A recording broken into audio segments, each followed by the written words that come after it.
I started learning Spanish when I decided to live abroad a few years ago, living in Spain, Argentina, and Mexico. And in that time, I was able to become fluent in Spanish within 1 year. So, in this video, what I want to do is share the 7 different studying strategies that I use to become fluent in less than 1 year. So, the first one is living abroad in a Spanish speaking country. Why is this important? Because you get total immersion within the language.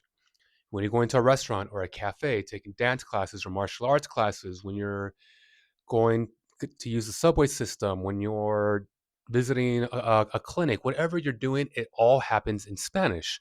And when you look around, you have to point to things or think about things on your own, and you do so in the Spanish language. That's not a car. Eso es un coche. That's not a person. Es una persona, right? And so you start thinking in Spanish just instinctively because you have to. Everywhere you look, there's Spanish text. You communicate in Spanish. You get this total immersive experience. Also, you get the cultural immersive experience. Don't think that language is separable from the culture. Culture plays a huge influence in how language is formed. Look no further than Argentina, right? Argentinian history is one in which you have a lot of Italian immigrants immigrating to Buenos Aires over 100 years ago. And with that, the Italian influenced how Spanish developed in Buenos Aires through the accent, among other ways, like their slang. And so the culture is incredibly important for learning a language. That's something you're not going to get in a classroom. You're probably not going to get it in an app. You might get it in a movie and so on, but you'll get bits and pieces of it here and there. So you can piece it together, but you won't get the total immersive experience. You won't get the friends you make, the romances you make. You got to live abroad in a Spanish speaking country if you want to learn how to speak Spanish. The second thing is taking traditional in-person language classes. Why? Because this is where you learn the grammar and you learn a proper accent. When you go out into the world, even in your English speaking society, sometimes people have speech impediments. Sometimes they don't have the prettiest pronunciation of words. Their use of the language isn't that great. Maybe it's a lot of informal use of the language, a lot of slang. Maybe it's not, maybe they're speaking in a way that doesn't capture the way in which you want to learn that language. The same is true with Spanish, right? In a classroom setting, you have an instructor who is a guide for the accent, who is a guide for learning the grammar. You have to learn grammar. It my brain wants to explode every single time I come across a Spanish language learner and they don't want to bother learning the grammar. Are you serious? Then you're not serious about learning Spanish.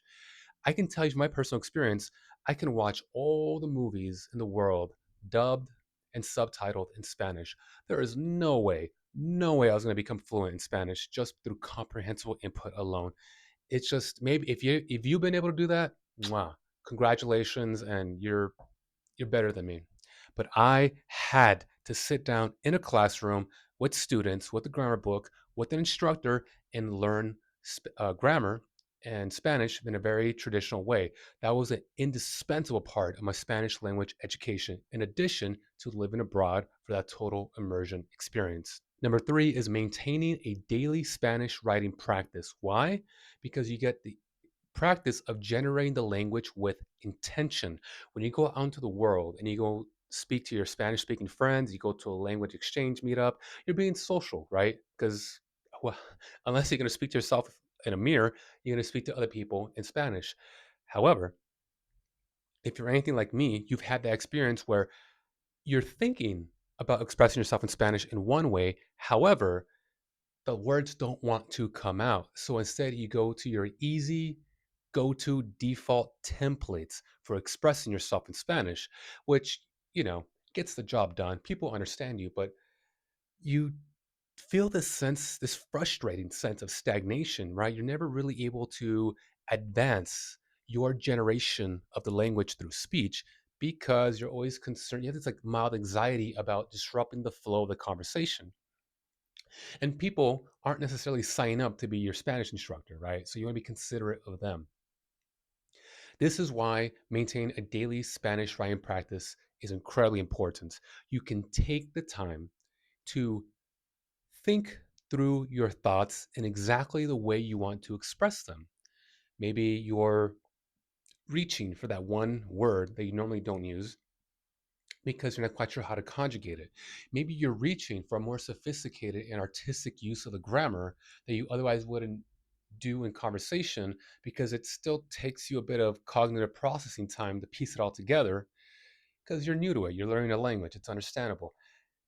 A writing practice empowers you to do all these things. And best of all, the writing practice doesn't just make you better at writing, right? Quicker, more expressive.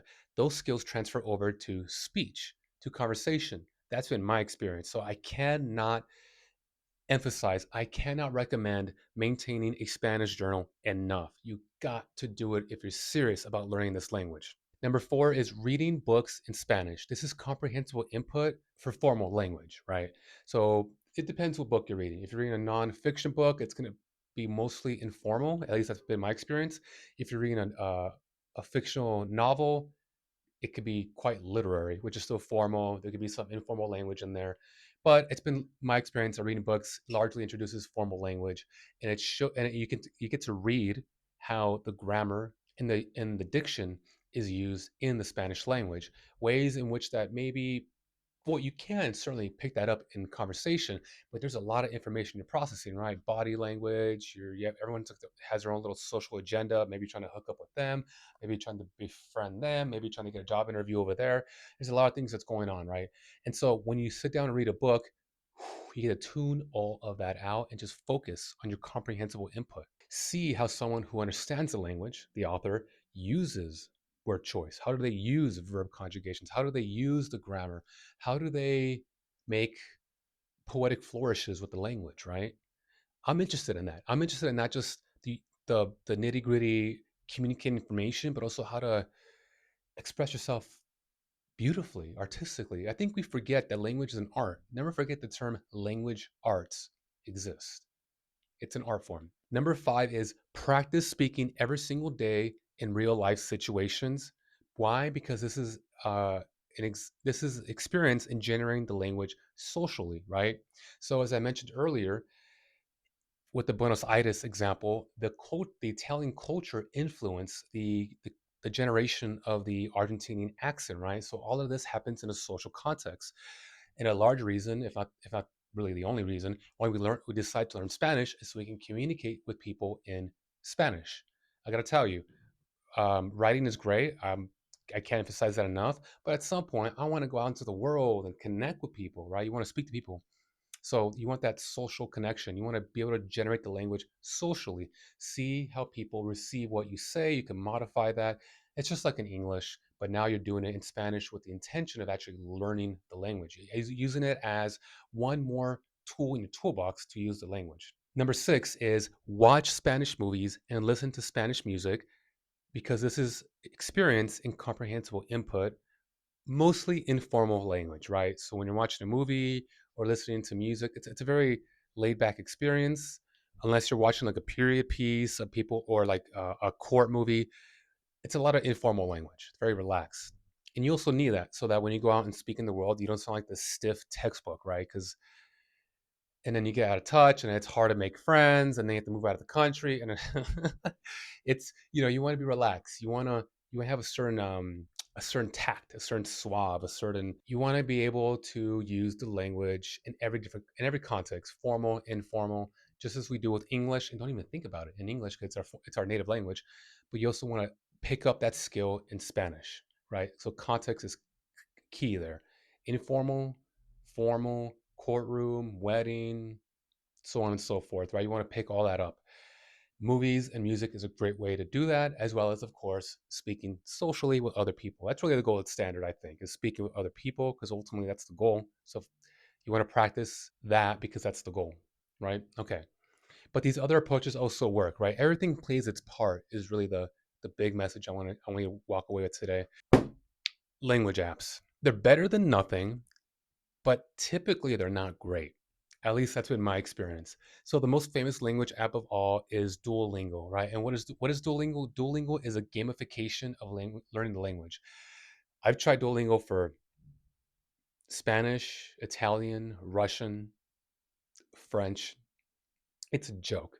That app is a joke. That app does not work. I can tell you, as someone who became fluent in Spanish within a year from from doing everything I just told you, living abroad, taking grammar classes, having a daily writing practice. Duolingo ain't it. Duolingo is a waste of time. It can make you feel like you're productive. It can make you feel like you're learning a language, and it tries to do it under the guise of fun, under the guise of gamification. There are fun ways to learn a language. I had a blast learning Spanish, but I did it the way I did it. I lived abroad, Argentina, Mexico, Spain. I'm meeting people, I'm meeting women. You got to live your life, right? You got to live a life. You got to become an active and integrated member of a local community. Like, it's like this big, big project. Now, I understand not everyone can just quit their job and live outside the country for a year. I get it. I get it. But that really is the gold standard, I firmly believe. I can't do that for every language I learn. Obviously, I'm learning Russian right now. It's not even, I don't even think Russia is like accessible right now because of the war. But anyways, so bringing it back to language apps, not every language app is gonna suck. Not every language app is Duolingo. And they're better than nothing, but they're not great. Now, I will say this. I I am myself an app developer. I am developing an app, one that takes everything I learned from learning Spanish abroad, from becoming fluent within a year, right? From the total immersion of living abroad to taking in the culture to, yes, having to study the grammar, but writing as well and speaking and learning about the culture and the landmarks and the music.